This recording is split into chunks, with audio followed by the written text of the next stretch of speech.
Hey guys, welcome to a new video. This is going to be a series on how to create a website. The website's going to look a little bit like this. So we've got the top bit with the logo and then some extra little bits up there. Then come down to the links bar and search and so on. Have kind of already started to try some things out. This is what I got so far.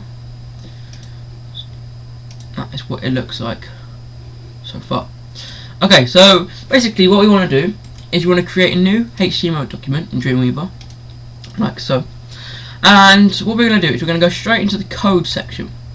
Now we're going to rename the document. I'm going to call mine the Tech Village,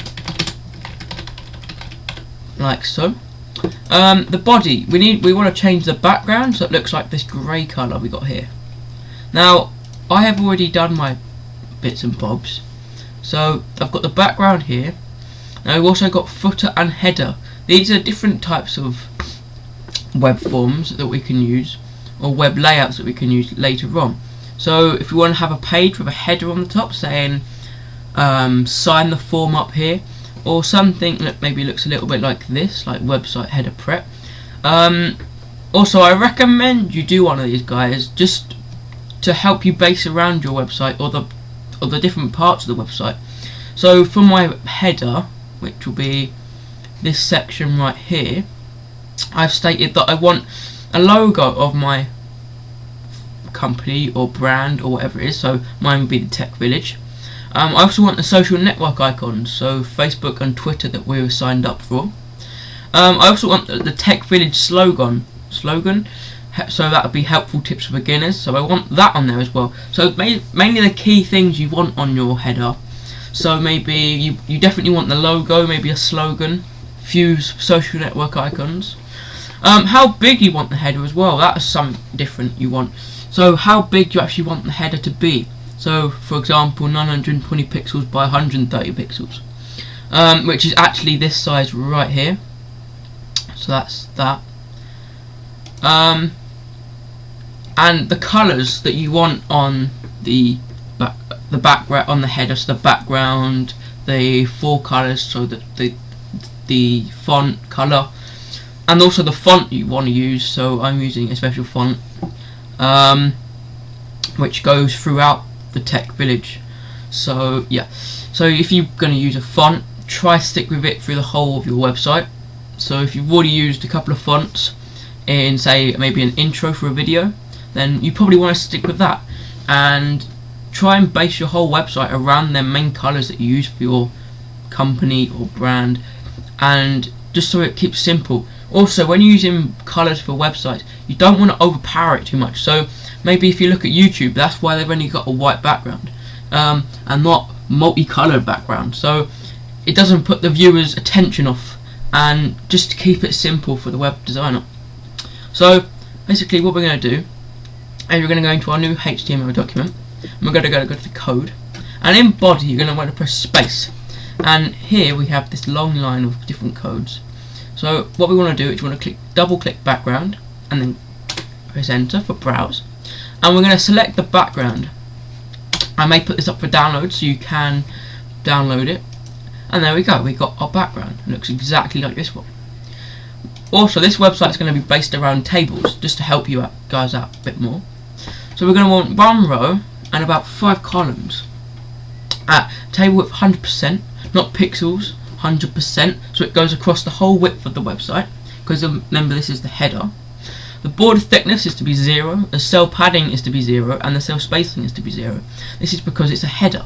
We also want to place it at the top of our web page. Okay. So I already have my logo and the slogan fitted on with it, and also the other Photoshop files. I also have the social network icons, which is actually one image. So to help you guys out, when you do images or special join us signs like these, you might want to do them as one image with a transparent background, so it gets the full picture of the background like that. So for example, this is a transparent background, so you can see the background behind it. If you do a white background, this box or the selected area for your image is just going to be white. So maybe that's something you want to keep in mind. Also, so let's add our image in. We want to take header off because we're not we don't want to have that on. I'm going to select image, and we're going to select web logo with slogan. The alternate text you can do later. There we go, we have our image or our logo within. Maybe you want to click live view, just have a quick look at it. Yeah, it looks pretty good, I think. Definitely keeping in line with this sort of website here, the layout. Yeah, looking good, I think. Okay, so what else do we want? We want our social network icons. So I'm going to go straight to the back here, and I'm going to insert image, or Control Alt and I, and we're going to insert our social network icons from the file here. Remember, the alternate text can come later, just before finishing. And there we go, we have our join us. Maybe you want to spread out these tables, or maybe that's it, maybe that's all you want for your header. If you want your header to be a different colour, just simply select using your mouse, select table, and shit. Hang on, guys. Okay, select the table and select different parts to make different colours. I wouldn't really suggest that though. We're going to keep it. In fact, we're going to not have a colour because we want a sharp background. Okay. Well, actually, our background is actually quite different. So, it is a gradient colour. As you can just about see there, it goes from a light grey to a dark grey, like so. See, darker grey and then lighter grey. A bit like this, it goes from a light blue to a dark blue.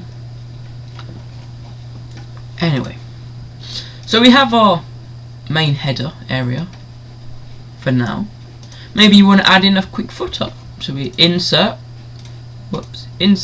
table. We're going to select it to none. I'm going to do 1 row and 5 columns, exactly the same. And we're going to spread them out. Remember, you're going to put your content in the middle. So maybe you want to press enter, just so you get an idea of where you're putting your content. And like this, we're going to make it like a darker colour, so our links can show up.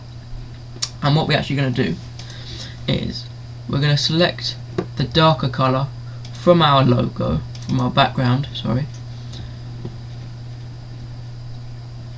We're going to select this darker colour and find an even darker colour within that colour. Yep, that may have sounded a bit of a mouthful, but like so. This is a darker blue, but this isn't even a darker blue, this is an even darker blue. Remember, you want to put your things at the bottom as well. We won't get onto that for the minute. Okay, so we have our colour, and we're going to simply select our table, and we're going to select the background, and we're just going to input our code straight in. So there we go. Might want to spread that out a bit just so we get an idea of what we're doing. Now obviously you can add more rows in eventually, so if you want different things like these, so your different links, then simple, and so on. So in the next episode, guys, we're going to concentrate on the footer itself. We're also going to look at the link bar and how to get it a hover text like that. We could use CSS, but we're going to use something different, special to Dreamweaver, and it's actually called a image rollover, like so. I can show you a image rollover in place by quickly going back to this and inserting image rollover, just so you guys can see what it looks like. We've got the two files, home and the home mouse over, and it looks pretty simple so far. So that's just the home normal, and then as soon as we flick over, it goes to a different colour. Well guys, thanks for watching so far of episode 1 of how to create a website from scratch. Thanks for watching again. Don't forget to add us and follow us on Twitter and like us on Facebook. And yeah, we'll hopefully have this website up and running soon. So this is the website that we're actually going to be using, so you guys can see how you make our own website and how we did it. So thanks for watching, guys, and see you later.